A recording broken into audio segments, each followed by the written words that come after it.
মা, এই নাও, আদা দিয়ে চা বানিয়েছি। বর্ষার সকালে আদা চা না হলে কি জমে? বৃষ্টিটা দেখছিস, ঠিক যেন ছোটবেলার মতো। তখন এই বৃষ্টি পড়লে আমরা উঠোনে নেমে ভিজতাম, পায়ের নিচে কাদা, মাথার ওপর ঝমঝম জল। মনে হতো পৃথিবীতে এর চেয়ে সুখের কিচ্ছু নেই। তুমি আর পারুল ঠাকুমা, তাই না? তোমাদের কথা তো গ্রামের সবাই জানে। শুনেছি বর্ষা এলেই তোমরা দুজন মিলে কচু পাতায় মাছের ডিম ভাপা বানাতে। সেই গন্ধে নাকি পুরো পাড়া ম ম করতো। পারুল ঠাকুমার হাত ছাড়া ওই স্বাদ তো আর কেউ আনতে পারবে না।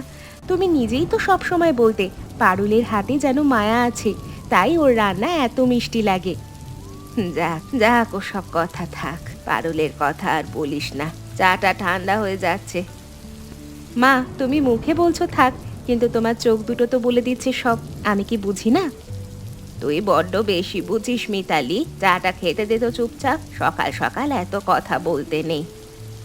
আচ্ছা বাবা, আমি চুপ করলাম। তুমি চা খাও, বৃষ্টি দেখো, আমি ভেতরে যাচ্ছি, ভাত চড়াতে হবে।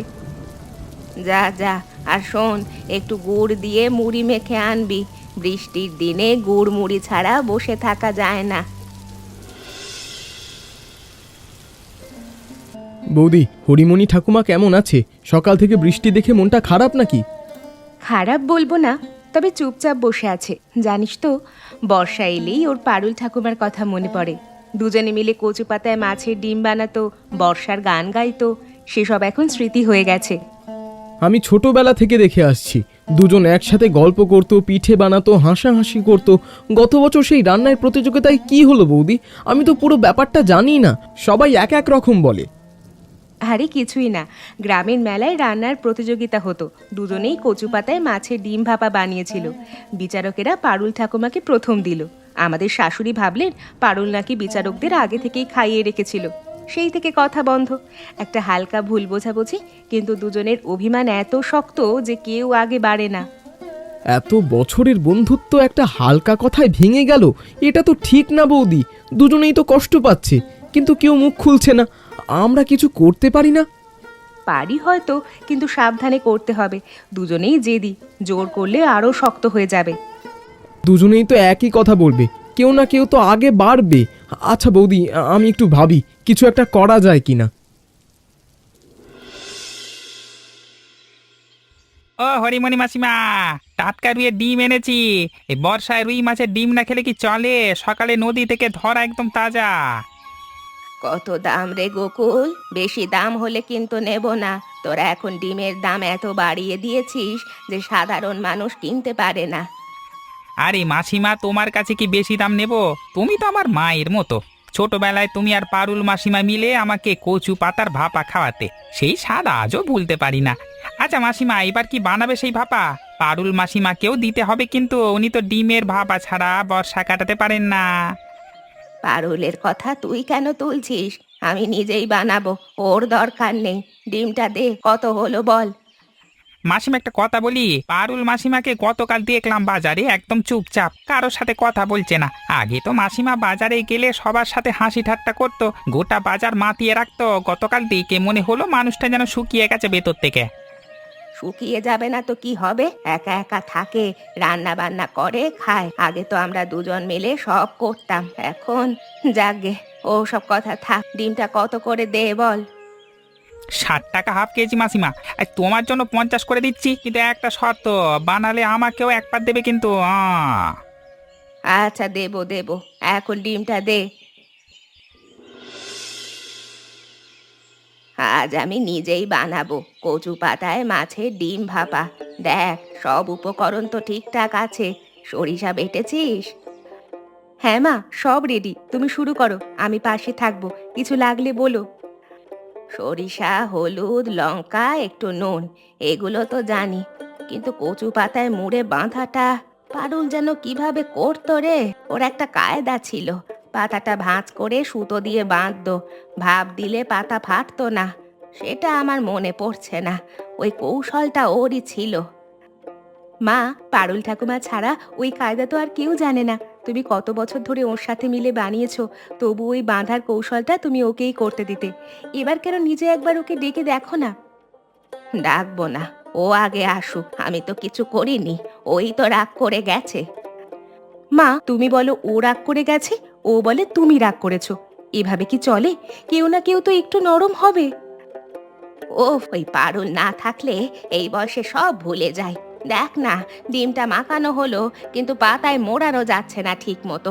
পারুল একটু সুতো বেঁধে দিত, পাতাটা এমন ভাবে ভাঁজ করতো যে জলে দিলেও খুলতো না। মা, তুমি নিজেই বলছো পারুল ঠাকুমা ছাড়া হচ্ছে না, তাহলে?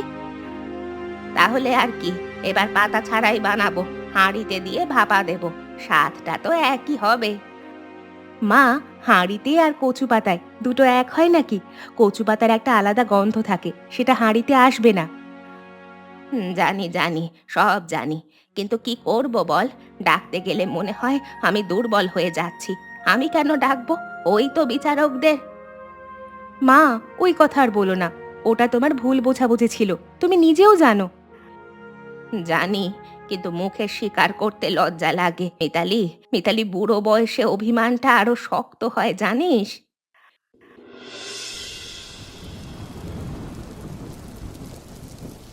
পারুল ঠাকুমা, কেমন আছো? সকাল থেকে একটু বাজারে গিয়েছিলাম, ভাবলাম ফেরার পথে তোমাকে দেখে যাই। একা একা বসে আছো, খেয়েছো কিছু? আছি রে পিন্টু, খেয়েছি একটু মুড়ি তেল। বৃষ্টি দেখছিলাম, জানিস, এই বৃষ্টিতে আমাদের সেই কচু পাতার ভাপার কথা মনে পড়ছে। হরিমণি আর আমি দুজনে মিলে সেই যে রান্না করতাম, উঠোনে বসে গরম ভাত আর ভাপা খেতাম, সেই দিনগুলো কোথায় যেন হারিয়ে গেল রে। ঠাকুমা, তুমি যদি এত মনে করো তাহলে একবার হরিমণি ঠাকুমার বাড়িতে যাও না, উনি তো তোমার কথা বলছিলেন আজ। সত্যি বলছিস? হরিমণি আমার কথা বলেছে? কি বলেছে? বলেছে যে তোমার হাত ছাড়া কচু পাতার ভাপার সেই স্বাদ আর কেউ আনতে পারে না, আর গোকুল কাকুর কাছ থেকে রুই মাছের ডিমও কিনেছে আজ। হরিমণি একবার ডাকলেই যেতাম, কিন্তু ও তো ডাকবে না। ওর ওই জেদ আকাশের মেঘের মতো জমে থাকে, কিন্তু ভাঙে না সহজে। ঠাকুমা, তোমাকে একটা কথা বলি, আমি ছোটবেলায় তোমাদের দুজনকে দেখতাম, সন্ধেবেলা দুজন বারান্দায় বসে পান খেতে খেতে কত গল্প করতে। কখনো হরিমণি ঠাকুমা রাগ করলে তুমি ওকে মিষ্টি কথায় ভোলাতে, কখনো তুমি অভিমান করলে ও তোমাকে সেবার রস বানিয়ে দিত। সেই দুজন আজ একা একা বসে আছো, এটা দেখলে বুকে লাগে ঠাকুমা। পিন্টু, তোকে একটা কথা বলি। গত বছর পুজোর সময় আমি একটু অসুস্থ ছিলাম, জ্বর হয়েছিল, শরীরটা ভাঙছিল। সে 3 দিন আমি একা একা শুয়েছিলাম। আগে হলে হরিমণি ছুটে আসতো, মাথায় হাত বুলিয়ে দিত, যাও ভাত বানিয়ে খাওয়াতো। এবার কেউ আসেনি। সেই 3 দিন আমি বুঝলাম বন্ধু ছাড়া পৃথিবীটা কত ফাঁকা। ঠাকুমা, ও তো জানতো না তুমি অসুস্থ ছিলে, কেউ বলেওনি ওকে। তাই হবে হয়তো, কিন্তু আগে তো বলতে হতো না, ও নিজেই বুঝে যেত। এখন যোগাযোগটাই তো নেই, তাই কে জানবে কে কেমন আছে। তাহলে তুমি একবার গিয়ে দেখো না ঠাকুমা, একটা পা বাড়ালেই তো হয়। দেখি পিন্টু, দেখি, মনটা বলছে যাই, কিন্তু পা যেন এগোতে চায় না। ওই অভিমানটা বড্ড ভারী, পা আটকে রাখে। বৌদি, আমি পারুল ঠাকুমার কাছ থেকে আসছি, উনি ভেতরে ভেতরে কাঁদছেন, কিন্তু মুখে বলছেন না। হরিমণি ঠাকুমার কথা শুনে চোখ ভিজে গেল ওর। আমি বুঝতে পারছি দুজনের রাগের চেয়ে ভালোবাসা অনেক বেশি, শুধু কেউ আগে বাড়তে চাইছে না। আমিও তাই দেখছি, শাশুড়ি সকাল থেকে পারুল ঠাকুমার কথাই বলছেন, কিন্তু জিভে আসছে ওর দরকার নেই, মনে তার পুরো উল্টো। একটা কিছু করতে হবে পিন্টু, তুই তো 2 বাড়িতে যাতায়াত করিস, তুই পারবি।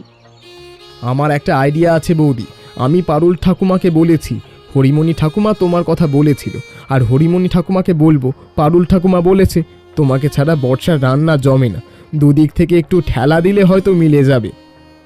তুই তো দেখি কূটনীতিবিদ হয়ে গেছিস। ঠিক আছে, কিন্তু সাবধানে, দুজনেই কিন্তু জেদি, জোর করলে আরো শক্ত হবে। আলতো করে ভালোবাসা দিয়ে সেই পথেই যেতে হবে। চিন্তা করো না বৌদি, আমি ছোটবেলা থেকে দুজনের আদর খেয়ে বড় হয়েছি, ওদের দুজনকে আলাদা দেখে আমারও খুব কষ্ট হচ্ছে, কিছু একটা হবেই। পিন্টু, আমি একটা জিনিস করছি, তুই শুধু পারুল ঠাকুমার কাছে পৌঁছে দিবি, বাকিটা আমার উপর ছেড়ে দে। কি করবে বৌদি বলো তো? হরিমণি ঠাকুমা, একটা কথা বলি, রাগ করবে না তো? বল কি কথা, তবে পারুলের কথা হলে আমি শুনবো না। ঠাকুমা, পারুল ঠাকুমা আজ একা বসে ভিজে চোখে বৃষ্টি দেখছিলেন, বললেন হরিমণির সাথে বর্ষায় রান্না করার সেই দিনগুলো ভুলতে পারি না। আর বললেন হরিমণিকে ছাড়া বর্ষার রান্না জমে না। সত্যি বলেছে? কিন্তু তাহলে একবার এসে দেখুক না, আমি তো এখানেই আছি। আমি কি কোথাও চলে গেছি? ওই পারুল এত ভালোবাসলে তো একবার আসতে পারে, আমাকেই কেন যেতে হবে? হ্যাঁ, ঠাকুমা, তুমিও তো একই কথাই বলছো, উনিও একই কথা বলছেন। ও আগে আসুক। দুজনেই জানালায় বসে বৃষ্টি দেখছো, দুজনেই মনে মনে কাঁদছো, কিন্তু কেউ এক পা এগিয়ে আসছো না। বন্ধুত্বটা কি এভাবে নষ্ট হতে দেবে? নষ্ট হতে দেব না পিন্টু, কিন্তু মনটা, ওই যে অভিমান, ওটা তো সহজে যেতে চায় না। বুড়ো বয়সে অভিমান আরো শক্ত হয়, জানিস? ঠাকুমা, একটা কথা বলি, অভিমান করতে করতে সময় চলে যায়, তারপর একদিন দেখবে যাকে নিয়ে অভিমান করছো সে আর নেই। তখন তখন অভিমানটা কাকে করবে? তুই কি বলছিস পিন্টু? পারুল কি? না না ঠাকুমা, পারুল ঠাকুমা ভালো আছেন। আমি এমনি বলছিলাম, সময় কারো জন্য অপেক্ষা করে না। তোমরা দুজনেই তো বয়স হয়ে গেছে, কত বর্ষা আর আসবে? যতদিন আছো একসাথে কাটাও না। পিন্টু, তুই বড্ড বুঝদার হয়ে গেছিস। কলেজে গিয়ে কি এসব শিখেছিস? যা যা, বড্ড মিষ্টি কথা বলিস। যা, পারুলের কথা আর বলিস না, আমি ভাববো। পিন্টু, আমার একটা বুদ্ধি আছে, তুই একটু কাজ করবি? আমি কিছু জিনিস গুছিয়ে দিচ্ছি, তুই পারুল ঠাকুমার কাছে নিয়ে যাবি। কি জিনিস বৌদি, বলো, আমি রেডি। শোন, আমি একটা পুঁটুলি বানাচ্ছি। তাতে থাকবে রুইয়ের ডিম, কচু পাতা, সরিষা বাটা, কাঁচা লঙ্কা, আর সাথে একটা চিরকুট। চিরকুটে লিখে দিচ্ছি, বর্ষা একা ভালো লাগে না। কারোর নাম লিখবো না, পারুল ঠাকুমার বুঝে নেবে। বৌদি, তুমি তো দারুণ, এটা কাজ করবে। পারুল ঠাকুমা এই চিরকুট পড়লে নিশ্চয়ই মন গলে যাবে, কিন্তু শাশুড়ি মাকে বলবে না তো? না না, শাশুড়িকে কিচ্ছু বলবো না এখন, ওকে পরে চমক দেব। তুই শুধু এই পুঁটুলিটা পারুল ঠাকুমার কাছে পৌঁছে দে। বলবি কে পাঠিয়েছে জানি না, দরজায় পড়েছিল। বাকিটা পারুল ঠাকুমাই বুঝে নেবেন। বৌদি, তুমি দেখছি শুধু সংসারই না, কূটনীতিতেও পাকা। ঠিক আছে, আমি যাচ্ছি, বৃষ্টিটা একটু ধরে এসেছে, এক্ষুনি যাই। পিন্টু শোন, পুঁটুলিটা ওর দরজায় রেখে চলে আসবি, দাঁড়িয়ে থাকবি না। ও নিজে খুলে দেখুক, নিজেই বুঝুক, জোর করে কিচ্ছু করার দরকার নেই। বুঝেছি বৌদি, আমি যাচ্ছি। কিন্তু একটা কথা, যদি কাজ না করে? করবে, আমি জানি। পারুল ঠাকুমার মনটা নরম, ওই চিরকুটের কথা পড়লে ও আর থাকতে পারবে না। 60 বছরের বন্ধুত্ব এত সহজে মরে না পিন্টু। এটা কে পাঠালো? রুইয়ের ডিম, কচু পাতা, সরিষা বাটা, আর এই চিরকুট। বর্ষা একা ভালো লাগে না। এটা তো হরিমনির কথা। ও ছাড়া এভাবে আর কে বলবে? ছোটবেলায় তো ওই বলতো, পারুল, বর্ষা একা ভালো লাগে না, আয় একসাথে বসে পিঠে খাই। সেই দিনগুলো আমরা দুজনে মিলে পুকুর পাড়ে বসে শালুক তুলতাম, বর্ষায় কদম ফুল কুড়িয়ে চুলে গুঁজে দিতাম একে অন্যকে। হরিমণি বলতো, পারুল, তোর চুলে কদম ফুল দারুণ লাগে। আমি বলতাম, তুই তো আমার চুল বেঁধে দিস, তাই লাগে। রাগ করে বর্ষার স্বাদ নষ্ট করা ঠিক না। 60 বছরের বন্ধুত্ব কি একটা রান্নার প্রতিযোগিতায় ভাঙে? আমি বোকা ছিলাম, হরিমণিও বোকা। দুজনেই অভিমান করে বসে আছি, আর বর্ষা চলে যাচ্ছে। না না, আজ আমি বানাবো সেই কচু পাতায় মাছের ডিম ভাপা, আর হরিমণির কাছে নিজেই নিয়ে যাব। ও না আসুক, আমিই যাব। বন্ধুত্বের কাছে অভিমান ছোট। মিতালি, ওই দেখ কে আসছে। এই বৃষ্টিতে কে ছাতা মাথায় হেঁটে আসছে? মা, চেনা যাচ্ছে না ঠিক, একটু কাছে আসুক। মা, ওটা তো পারুল ঠাকুমা। পারুল, পারুল তুই এই বৃষ্টিতে? কি হলো, তুই কেন এলি? এলাম, বর্ষা একা ভালো লাগে না। তুই তো লিখেছিলি, তাই না? এই দেখ, কচু পাতায় মাছের ডিম ভাপা তোর জন্যই বানিয়েছি। সেই পুরনো রেসিপি, সরিষা, হলুদ, কাঁচা লঙ্কা, একটু নারকেল বাটা। খোল, দেখ, গন্ধটা পাচ্ছিস? পারুল, পারুল তুই সত্যি এলি? আমি তো ভেবেছিলাম তুই আর আসবি না কোনো দিন। বোকা কোথাকার, 60 বছরের বন্ধুত্ব কি একটা রান্নার প্রতিযোগিতায় শেষ হয়ে যায়? আমি বোকা ছিলাম, তুইও বোকা ছিলি। দুজনেই অভিমান করে বসে রইলাম, আর বর্ষাটা একা একা কাটাচ্ছি। এবার আর না, ভেতরে আয়, ভাপাটা গরম আছে। ভেতরে আয়, ভেতরে আয়, বৃষ্টিতে একেবারে ভিজে গেছিস, ঠান্ডা লাগবে যে। মিতালি, হ্যাঁ একটা গামছা দে তো, পারুল ভিজে গেছে। আর চা বসা, আদা চা। চাটা পরে হবে, আগে ভাপাটা খোল, ঠান্ডা হয়ে গেলে স্বাদ থাকবে না। আগে তুই শুকনো হ, ভাপা পরে খাবো, তোর শরীর আগে, রান্না পরে। দেখ, এখনো আমার চিন্তা করিস?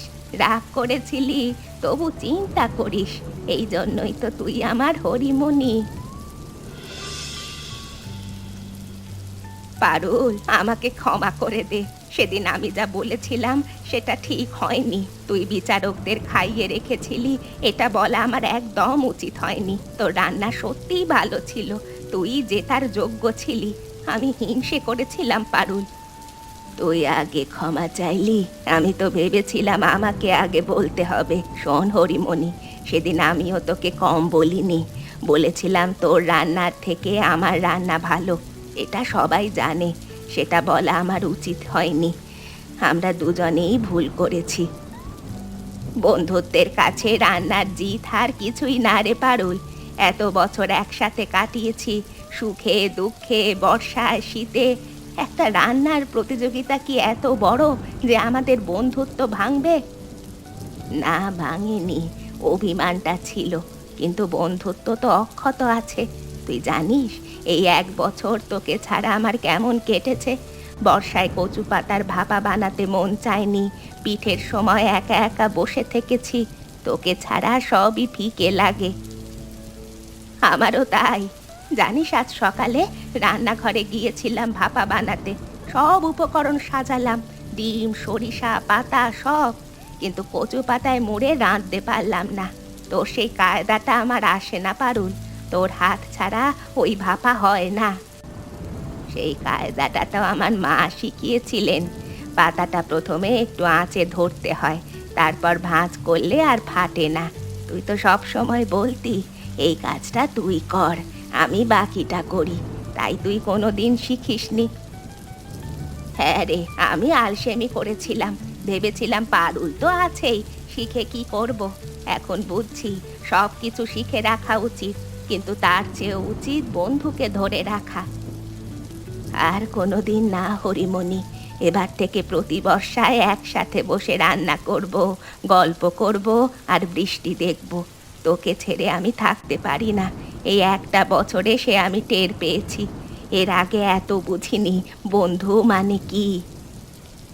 আমিও পারুল, আমিও বুঝেছি। আয় আয়, হাত ধর, প্রতিজ্ঞা কর আর কোনোদিন এভাবে দূরে থাকবো না। আজ যে গন্ধ পাচ্ছি, এই গন্ধটা কত 1 বছর ধরে মিস করছিলাম। পারুল ঠাকুমা, তোমার হাতের ভাপার স্বাদই আলাদা। আর হরিমণি ঠাকুমা, তোমার হাতের ভাত ছাড়া তো এই ভাপা জমে না।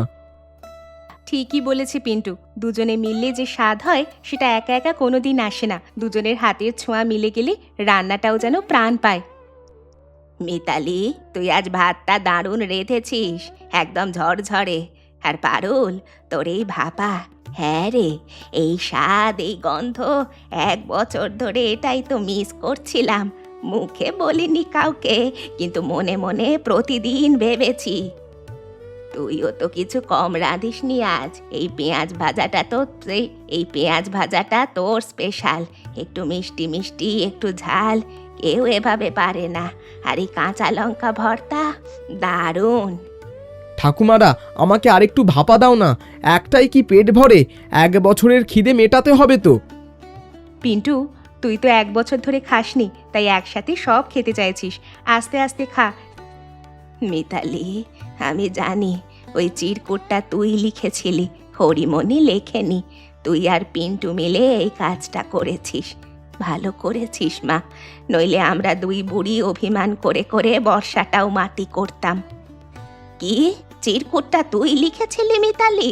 আমি তো জানতামই না। মা, রাগ করো না, তোমরা দুজনেই তো কষ্ট পাচ্ছিলে, আমি আর পিন্টু মিলে শুধু একটু ঠেলা দিয়েছি, বাকিটা তো তোমাদের মনের ভালোবাসাই করেছে। রাগ রাগ করব কেন? তুই যদি না করতিস তাহলে আমরা দুজনে হয়তো আরো কত বর্ষা একা একাই কাটাতাম। তোকে ধন্যবাদ রে মা। পিন্টু, তোকেও ধন্যবাদ। তুই না থাকলে আজকের এই সন্ধ্যাটা হতো না। তুই দুই বুড়ির আদরের ছেলে, সেটা আবার প্রমাণ করে দিলি। ঠাকুমারা, আমি তো কিছুই করিনি, বৌদি সব প্ল্যান করেছে, আমি শুধু পুঁটলি পৌঁছে দিয়েছি। এবার থেকে প্রতি বর্ষায় তোমরা ঝগড়া করবে না, বরং একসাথে রান্না করবে। প্রতিজ্ঞা করো দুজনে। প্রতিজ্ঞা। আর শোন মিতালি, এবার থেকে তোকেও শেখাবো কচু পাতার ভাপা। আমরা তো থাকবো না চিরকাল, তোকে এই রেসিপি রেখে যেতে হবে। ঠিক বলেছিস হরিমণি। মিতালি, তোকে শেখাবো পাতা কিভাবে ভাঁজ করতে হয়, সুতো কিভাবে বাঁধতে হয়। এটা আমাদের বংশের রেসিপি, এটা যেন হারিয়ে না যায়। হরিমণি, শুনছিস?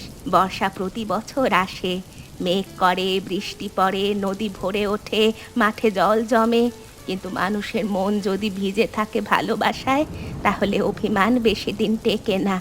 বৃষ্টি যেমন মেঘের জমাট ভাঙিয়ে নামে, তেমনি ভালোবাসাও একসময় অভিমানের বাঁধ ভেঙে ফেলে।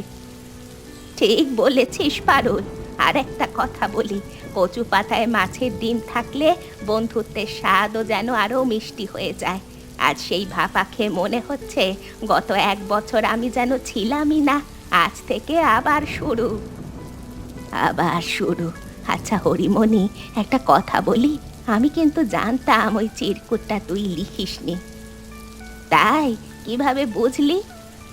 তুই যখন লিখিস অক্ষরগুলো একটু বাঁকা হয়, ওই চিরকুটের অক্ষর সোজা ছিল, তাই বুঝলাম অন্য কেউ লিখেছে। কিন্তু কথাটা তো তোরই ছিল, তাই না? বর্ষা একা ভালো লাগে না, এটা তো তুই বলতিস ছোটবেলায়। হ্যাঁ, কথাটা আমারই ছিল। মিতালি হয়তো আমাকে বলতে শুনেছে, তাই লিখে দিয়েছে। বুদ্ধিমতী মেয়েটা, আমার ভাগ্য ভালো এমন বউ পেয়েছি। হরিমণি, আমি একটা কথা বলতে চাই, এতদিন কাউকে বলিনি। সেই প্রতিযোগিতার দিন জেতার পর আমি কিন্তু খুশি হইনি, কারণ আমি জানতাম জিতলে তুই কষ্ট পাবি। আমি চেয়েছিলাম দুজনে মিলে একসাথে বানাই, কিন্তু নিয়ম ছিল আলাদা আলাদা বানাতে হবে, সেই থেকেই মনটা খারাপ ছিল। পারুল, তুই এত ভাবিস আমার জন্যে? আমি তো ভেবেছিলাম তুই জিতে খুশিতে আটখানা। আমি কত ভুল ভেবেছিলাম রে। এই জন্যই বলি, মানুষে মানুষে কথা বলা দরকার। কথা না বললে ভুল বোঝাবুঝি হয়, ভুল বোঝাবুঝি থেকে দূরত্ব হয়, দূরত্ব থেকে অভিমান হয়। আমরা যদি সেদিনই খোলামেলা কথা বলতাম, তাহলে এই 1টা বছর নষ্ট হতো না। সত্যি কথা পারুল, আর একটু চা দে তো। বৃষ্টির রাতে এভাবে বসে গল্প করতে বড্ড ভালো লাগছে। মনে হচ্ছে সেই পুরনো দিনগুলো ফিরে এসেছে। ফিরে এসেছে হরিমণি, সত্যিই ফিরে এসেছে। জানিস, আগামীকাল সকালে আমি আবার আসবো। একসাথে বসে শিউলি ফুল কুড়াবো, চা খাবো, আর বর্ষার গান গাইবো, ঠিক যেন ছোটবেলার মতো। আয়, অবশ্যই আয়। আর শোন, আগামীকাল আমি তোর পছন্দের নারকেলের নাড়ু বানাবো, সেই পুরনো রেসিপিতে, খেজুর গুড় দিয়ে। সত্যি? ও, তাহলে তো আমি সকাল সকাল চলে আসবো। তোর হাতের নারকেল নাড়ু খেতে 10 মাইল হেঁটেও আসতে রাজি আছি। 10 মাইল হাঁটতে হবে না রে বোকা, তোর বাড়ি তো এই পাশেই, 5 মিনিটের রাস্তা।